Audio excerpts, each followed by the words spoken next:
You ever get that feeling like someone's watching you, even when you're alone?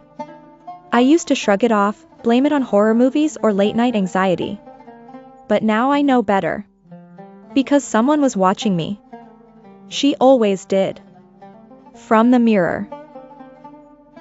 I grew up believing I had a twin. Her name was Ava.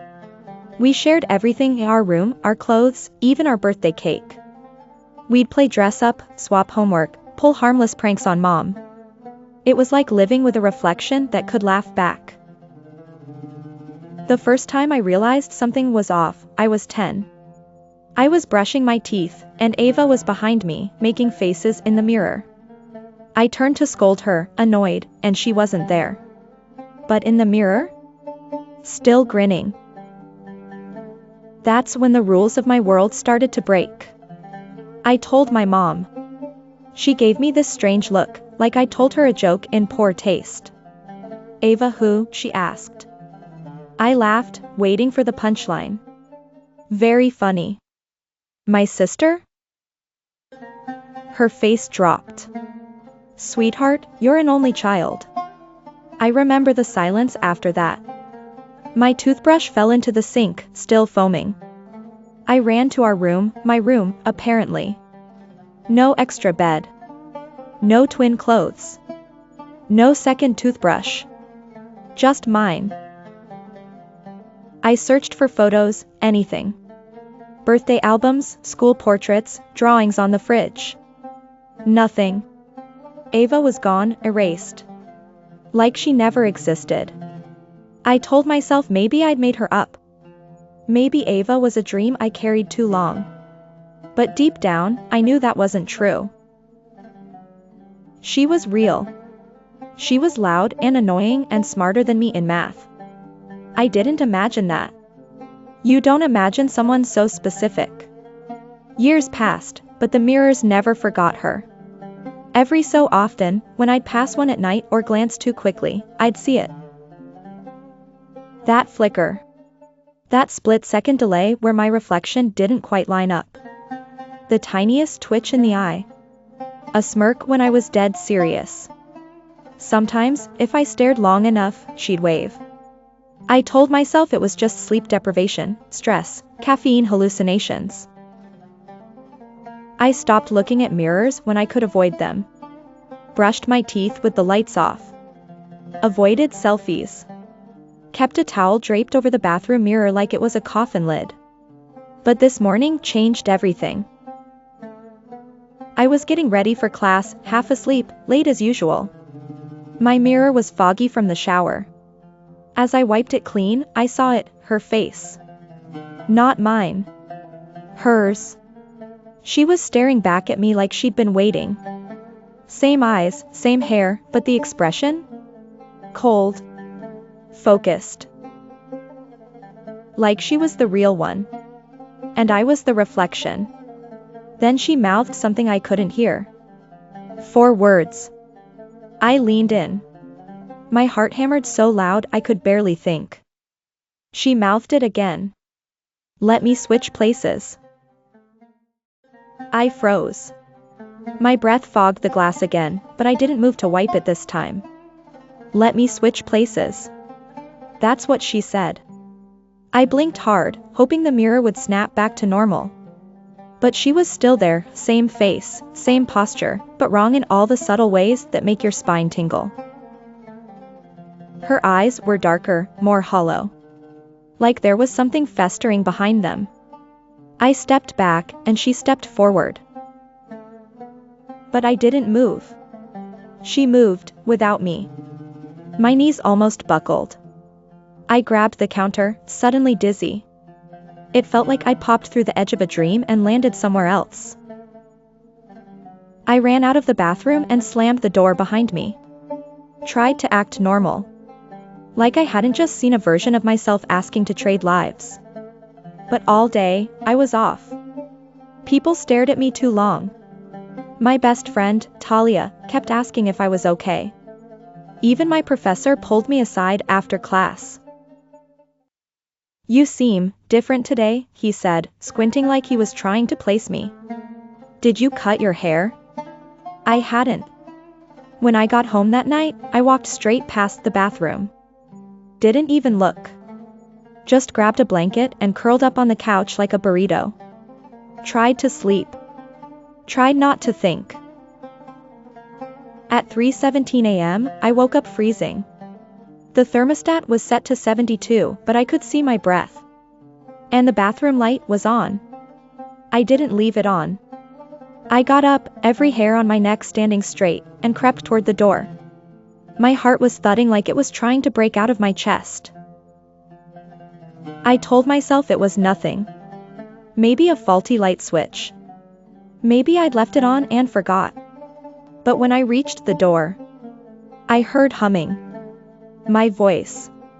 Humming a lullaby I hadn't sung since Ava and I were kids. She used to make me sing it when she was scared. I pressed my ear against the wood. My reflection was in there, humming like nothing was wrong. I knocked. The humming stopped. And then she said, in my exact voice, finally. "You're ready." I backed away, shaking. Every instinct screamed to run, but my feet felt like they were filled with cement. I couldn't breathe. Couldn't think. Couldn't even scream. And then the door handle turned. Slow. Deliberate. I bolted. Locked myself in my bedroom. Pushed my dresser in front of the door like I was 6 years old and afraid of the boogeyman. Except this wasn't a monster under the bed. This was me.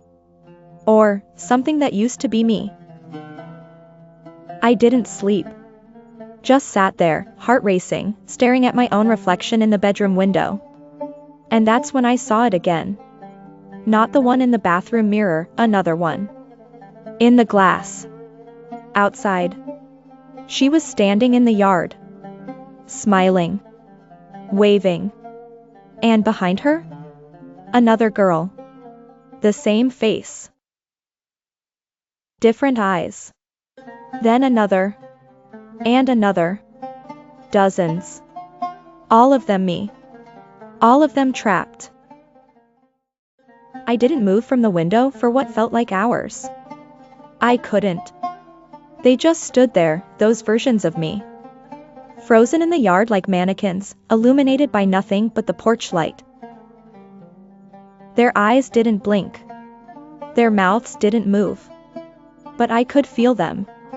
Like gravity had shifted and they were all pulling toward me, hungry and silent. And in the center of them all, the one I knew best, her. Mirror me. She wasn't blinking either. But her smile never wavered. It was like watching someone who knew the punchline to a joke I hadn't heard yet. I don't remember falling asleep. I must have passed out from fear. When I woke up, the dresser was still against the door. My phone had 20 missed calls from Talia. The yard was empty. And the mirror? Covered in a fresh handprint from the inside. I called Talia and begged her to come over.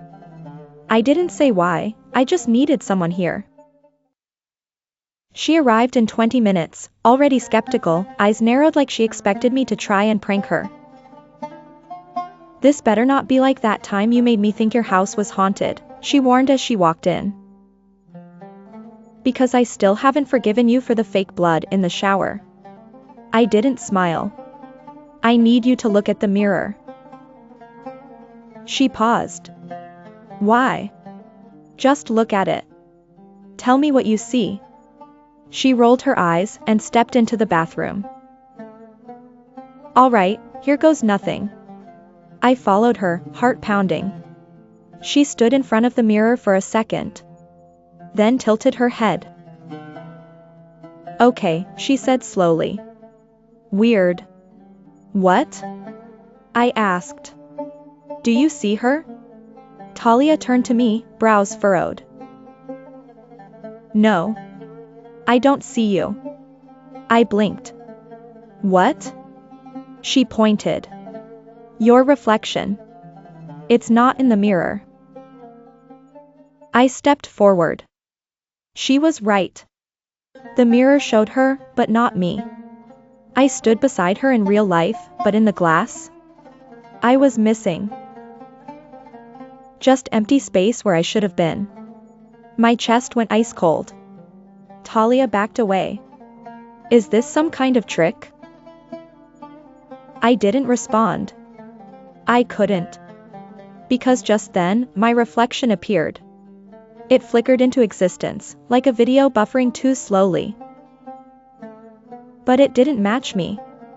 She smiled, tilted her head, and reached out, from the inside, her hand pressing against the glass. Talia screamed. We both stumbled backward, knocking over the trash can and slamming the door behind us. That night, she refused to stay. She told me I needed help, that maybe I was hallucinating. But I saw the fear in her eyes. She wasn't just scared for me, she was scared of me. I didn't blame her. Because something was happening. Something I couldn't explain. I tried everything. Salt around the mirror. Candles.